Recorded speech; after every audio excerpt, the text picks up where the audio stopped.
بسم اللہ الرحمن الرحیم السلام علیکم ورحمۃ اللہ وبرکاتہ۔ اللہ تبارک تعالیٰ کے فضل و کرم سے ہمیں شب برات نصیب ہو رہی ہے۔ شب برات عظمت والی، بخشش والی، قبولیت والی رات ہے۔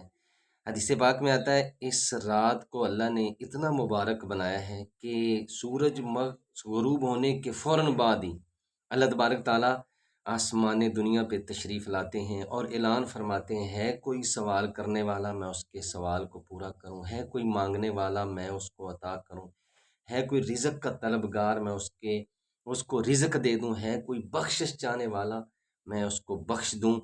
تو اس رات دعائیں بہت قبول ہوتی ہیں، اور اس رات میں اللہ تبارک تعالیٰ خاص نظر رحمت فرماتے ہیں اور بے شمار لوگوں کی بخشش فرما دیتے ہیں۔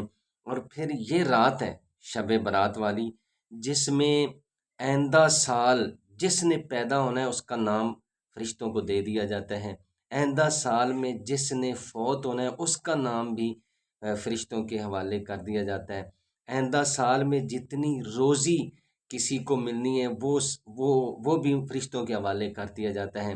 اسی طرح اس سال میں پورے سال کے اس رات میں پورے سال کے اعمال کا جائزہ لیا جاتا ہے، اور یہ رات جس کو نصیب ہو جاتی ہے، جو اس رات میں عبادت کرتا ہے، دعا مانگتا ہے، اللہ سے بخشش چاہتا ہے، اللہ تعالیٰ ایک تو اس کے گناہوں کو بخش دیتے ہیں، پھر دل کی مراد پوری کر دیتے ہیں۔ جس کی جو بھی دل کی مراد ہوتی ہے، اللہ تبارک تعالیٰ اس رات میں مانگنے والے کی ہر دلی مراد پوری کرتے ہیں۔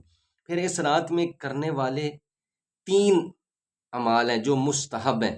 ایک تو یہ کہ رات کو عبادت کرنا، کوئی بھی عبادت، نفل نماز پڑھے، تلاوت کرے، درود شریف پڑھے، عبادت کرنا۔ اور دوسرا عمل ہے اگلے دن کا روزہ رکھنا، نبی پاک صلی اللہ علیہ وسلم نے روزہ رکھا ہے۔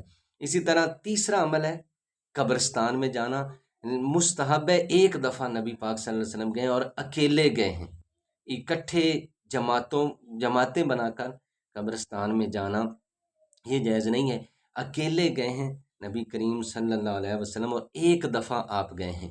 تو یہ 3 عمل ہیں۔ تو بہرحال اس رات میں عبادت کرنے والے، دعا مانگنے والے وہ محروم نہیں رہتے۔ البتہ 8 شخص ایسے ہیں جو اس رات میں بھی عبادت کریں تو ان کی عبادت قبول نہیں ہوتی، ان کی بخشش نہیں ہوتی۔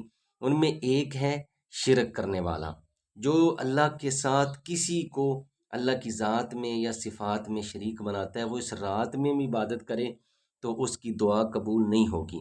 دوسرا بندہ ہے کینہ رکھنے والا۔ کئی لوگ عبادت بڑی کرتے ہیں لیکن رشتہ داروں کے ساتھ کینہ ہے، بھائیوں کے ساتھ کینہ ہے، بہنوں کے ساتھ کینہ ہے، دوستوں کے ساتھ دل میں بغض رکھا ہوا ہے، تو جس کے دل میں کینہ ہے اس کی شب برات میں کوئی عبادت قبول نہیں ہوگی۔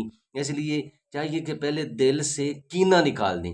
تیسرا شخص قتل کرنے والا، جس کسی نے کسی کو ناحق قتل کیا ہے اس کی اس رات میں بھی بخشش نہیں ہوتی۔ ہاں توبہ کر لے تو پھر اس رات میں بھی اللہ اس کی بخشش کر دیں گے۔ چوتھی بدکار عورت ہے، جو بدکاری کرتی ہے اور باز نہیں آتی، وہ اس رات میں بھی اس کی بخشش نہیں ہوتی۔ پانچواں قطع رحمی کرنے والا، رشتہ داروں کے ساتھ تعلق توڑنے والا، چاہے ساری رات قرآن پڑھتا رہے، ساری رات عبادت کرتا رہے، جس نے رشتہ داروں سے تعلق توڑا ہوا ہے اس کی عبادت اللہ کے ہاں قبول نہیں ہوتی۔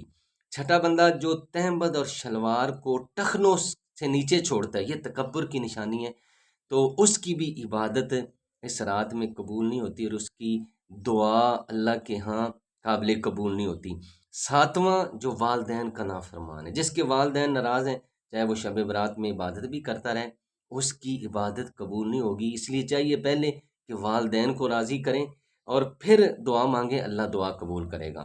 اور 8واں شخص ہے شراب خوری کرنے والا، جو شراب کا عادی ہے، اگر وہ شراب کو نہیں چھوڑے گا تو اس رات میں بھی اس کی عبادت قبول نہیں ہوگی، نہ اس کی دعا سنی جائے گی۔